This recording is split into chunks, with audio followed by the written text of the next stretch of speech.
अस्सलाम वालेकुम मेरे प्यारे बच्चों।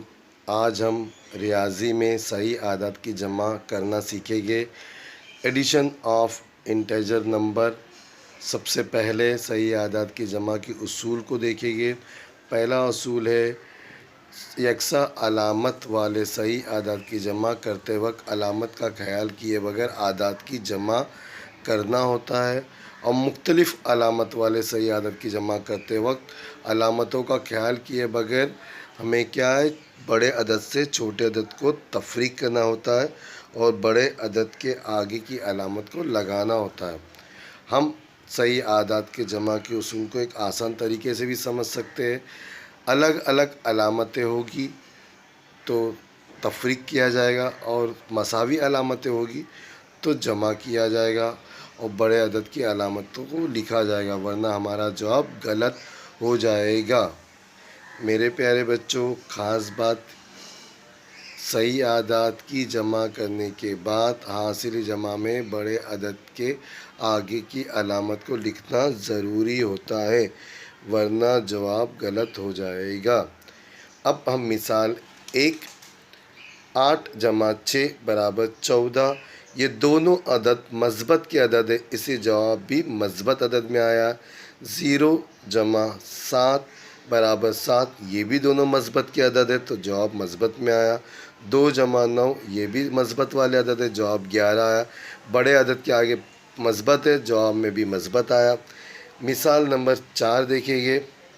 9 जमा नफ़ी 3। आप बच्चों ध्यान में रखें कि दोनों अलामतें अलग अलग है।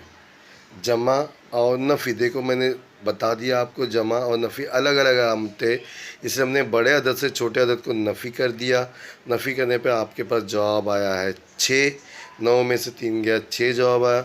9 के आगे मस्बत की अलामत है, इसलिए हमने 6 के आगे मस्बत की अलामत लिखी है। तो आपको इस तरह से ध्यान में रख के जवाब लिखना है। मिसाल नंबर 5 देखेंगे। 5 जमा नफ़ी 6। अब आप दोबारा यहाँ ध्यान दें, अलामत दोनों जमा और नफ़ी की अलामतें अलग अलग है। जब मुख्तलिफ़ अलामतें होती है तो हमें नफ़ी करना होता है। 5 में से 6 नहीं जाता तो 6 में से 5 गया, एक जवाब आया। लेकिन 6 जो बड़ा अदद है उसके आगे माइनस है, इसे जवाब में 1 के आगे माइनस आया। मिसाल नंबर 6 देखेंगे। एक अदद -7 है, एक अदद +2 है। अब ये दोनों अलामतें फिर से अलग अलग हो गई, तो दोबारा हमको नफ़ी करना है, तो जवाब आया 5 आया। लेकिन बड़ा अदद 7 है, उसके आगे माइनस की अलामत है, इसी जवाब में हमने 5 के आगे माइनस लिखा। दूसरा सवाल है -8 जमा 0। अब यहाँ भी हमको जमा करना है, लेकिन अलामतें अलग अलग है, तो हमने नफ़ी किया, 8 में से 0 गया तो 8 बचा। लेकिन 8 ये बड़ा अदद है, उसके आगे माइनस की अलामत है, इसी जवाब में माइनस की अलामत आई। मिसाल नंबर 8 देखो, इसमें 3 अलामतें आई है, नफ़ी 5 जमा नफ़ी 2। अब 3 अलामतों को 2 अलामतों में तब्दील करना पड़ेगा। तो सबसे पहले हम जमा और नफ़ी, जो 5 और 2 के बीच में लिखा गया, देखो लाइन खींचा मैंने, इसको तब्दील करें तो जमा नफ़ी नफ़ी होता है, तो उनको तब्दील करके आगे वाली स्टेप में मैंने माइनस लिख दिया हूँ। अब 2 अलामतें हो गई जो सेम है, माइनस माइनस, तो माइनस माइनस क्या हो जाएगा, प्लस हो जाएगा। 5 और 2 क्या हो जाएगा, 7। 5 बड़ा है, इसे जवाब में माइनस की अलामत आई। अभी 9वीं मिसाल देखो, इसमें भी 3 अलामतें, नफ़ी 4 जमा और ब्रैकेट में नफ़ी 5। अब आपको दरमियान 4 और 5 के बीच में जो 2 अलामत है, उसको सबसे पहले हमको क्या करना पड़ेगा, चेंज करना पड़ेगा। तो हम जमा नफ़ी नफ़ी कर दिया मैंने, तो देखो नफ़ी लिख दिया 5 के आगे। अब दोनों नफ़ी नफ़ी हो गया, दोनों अलामतें सेम हो गई, तो उसूल के अतबार से नफ़ी नफ़ी क्या हो जाएगा, जमा 4 और 5 क्या हो जाएगा, 9। और 5 ये बड़ा अदद है, उसके आगे माइनस है, तो जवाब में भी 9 के आगे क्या आ गया, माइनस। तो बेटा देखो, बड़े अदद की अलामत लिखना ज़रूरी होता है।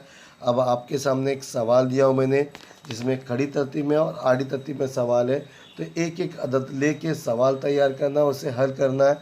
टोटल आपको 16 सवाल हो जाएंगे। बच्चों इस वीडियो को बार बार देखो, समझो और ध्यान से देखो। इस वीडियो को लाइक करो और सब्सक्राइब भी करो।